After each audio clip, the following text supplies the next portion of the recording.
previous video I talked to you about the structure of kidney, and I told you that kidney is made up of cells which are called as uriniferous tubules or kidney tubules or renal tubules or nephrons. Okay. Now today we will study about the structure of uriniferous tubule. Now in uriniferous tubule, first there is a cup-shaped structure which is known as Bowman's capsule. Now in this Bowman's capsule, blood is coming through an arteriole which is called as afferent arteriole, and it is going out through an arteriole which is known as efferent arteriole.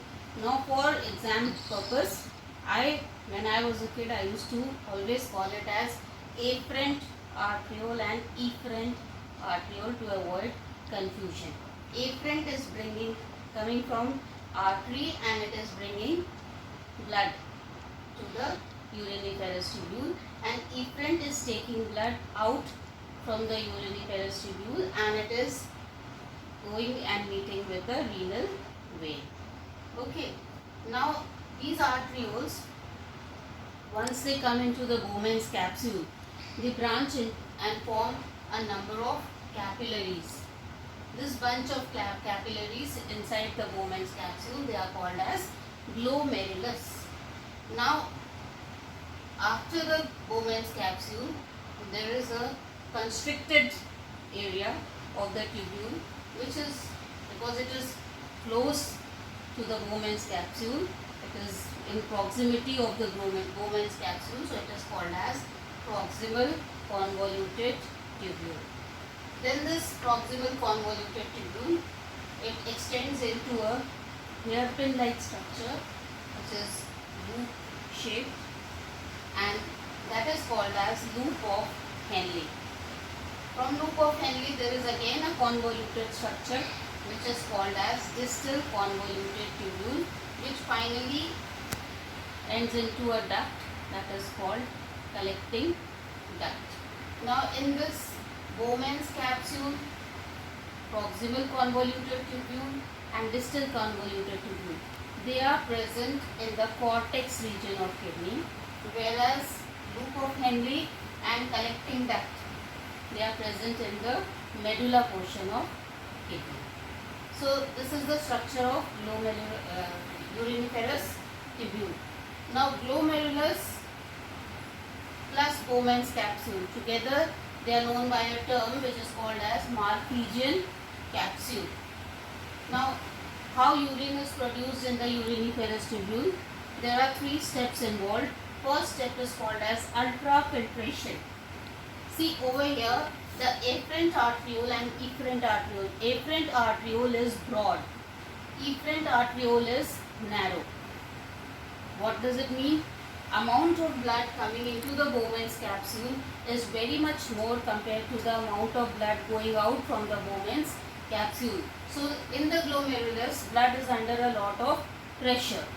Now because of this, the liquid part, fluid part of the blood, along with certain soluble substances like glucose, salt, etc., it comes into the proximal convoluted tubule.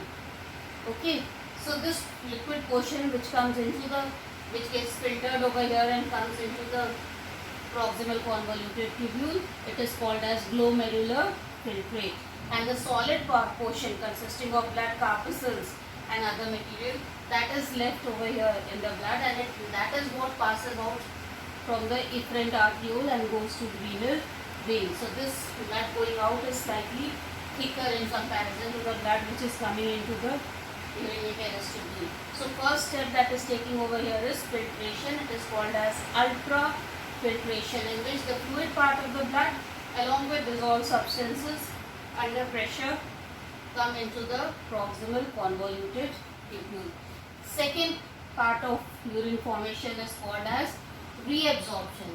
Now this water, glucose, salt that have come in the glomerular filtrate, they are absorbed by the proximal convoluted tubule.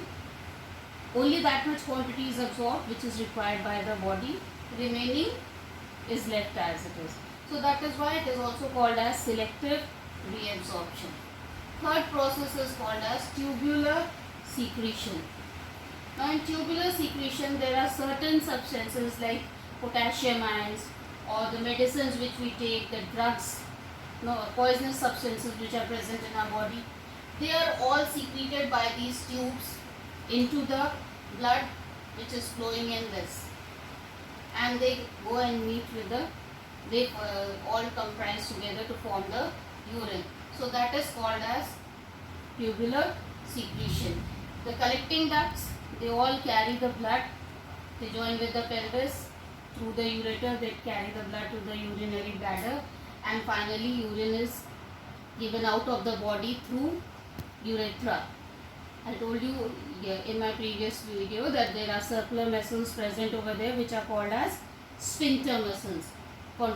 Sphincter muscles allow urine to pass from urinary bladder to the urethra and out of the body. This process of urination in human beings, it is called as micturition, and process of removing solid waste, that is called as defecation. So there are two different processes, micturition and defecation. Do not get confused in that. Now let us discuss about the urine. Urine is a clear yellowish fluid with the quantity of urine produced in human body is 1 to 1.5 liters per day. It can vary from person to person. pH of urine is between 5 to 8. Normally the pH of urine is 6, that is slightly acidic. But depending upon our diet, it keeps changing. Like if we have taken excess of protein in our diet, the urine becomes more acidic. If you eat vegetables, then the urine becomes alkaline. Urine normally doesn't have smell, but if it is kept for some time, then it has a ammonia-like smell. 95% of urine comprises of water, whereas 5% consists of solid waste. So what are the solid wastes that are present in the urine? The organic wastes are urea 2.3, creatinine 1.5, uric acid is 1.7, NaCl, these are inorganic wastes. They comprise of NaCl 9.0, KCl, potassium chloride, that is 2.5, ammonia 0.6. Along with it, other substances are also there. Now there are certain abnormal conditions in urine. Suppose if there is blood present in urine, then that condition is called as, it is a disease which is called as hematuria.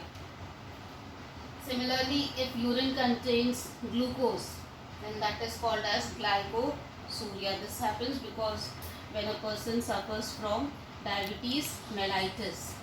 You know there are two types of diabetes mellitus and diabetes insipidus.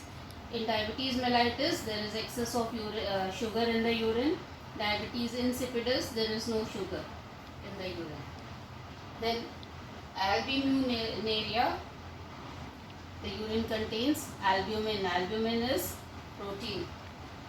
Then there are certain cases, certain diseases like liver cirrhosis, hepatitis, which is also commonly called as jaundice, anemia, in which you can find bile pigments present in the urine. So these are the abnormal conditions of urine.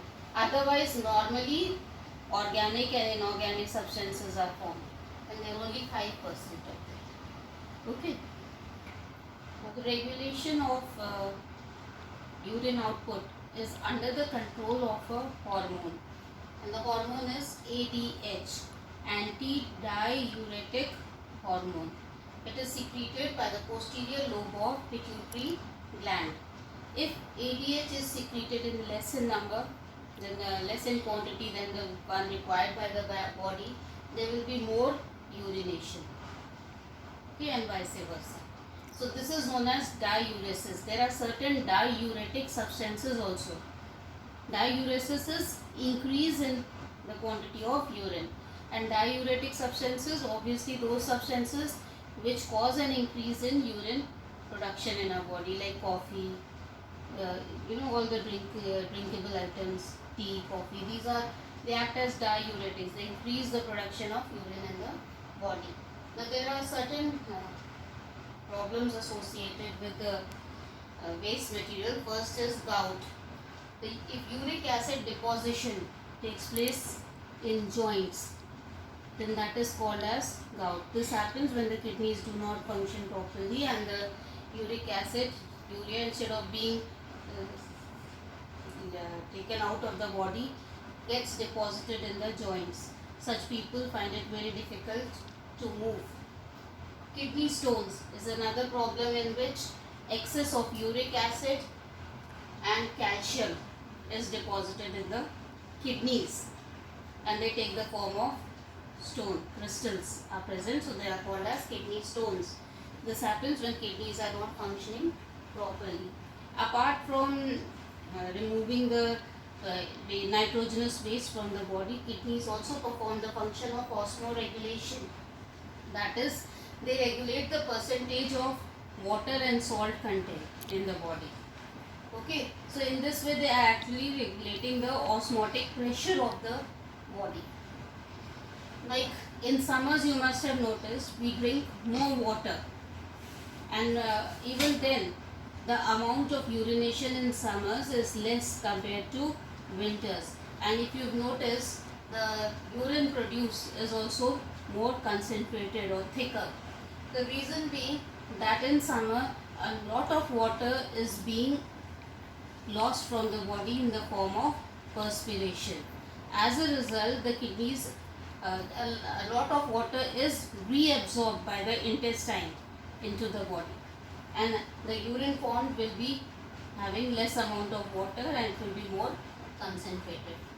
Similarly, in a disease like cholera, in cholera, what happens? Person suffers from vomiting and diarrhea, loose motions, isn't it? So in this, what happens? The kidneys are unable to perform properly, and the deposition of urea occurs in kidney. Urea gets deposited in kidney because kidneys do not excrete it. This condition is called as uremia. Excess urea deposited in kidney is called as uremia. So for cholera, the immediate solution is, because the body, in the body there is lack of water. So water is not, intestines in cholera are unable to reabsorb the water. So all the water is lost in vomiting, diarrhea and so on. So for that, the immediate cure is ORS, oral rehydration solution. So if you take ORS, it is actually a mixture of salt and sugar in water. So immediately the body gets rehydrated and person can be saved. Now suppose in some individual one or both the kidneys stop functioning, then in that case there is an option available of artificial kidney through the method of dialysis. Dialysis is a process in which artificially outside the body the work of kidney is done. So what happens is, from the radial artery blood is taken out, and then from that blood it is taken out of the body. From that blood all the unwanted nitrogenous substances are removed, and then it is inserted inside the body through vein. So this process is called as dialysis. So if a person's kidneys are not working, then in that case this artificial kidney does the work of a kidney for the person and they can survive. The dialysis has to be done sometimes in a fortnight, or if the condition is worse it can even be done once a week. So in this way the person's kidneys are made to work outside the body. So this is all about the excretory system. Read the chapter carefully and go through the question answers given behind in your chapter. Do them all in your exercise note.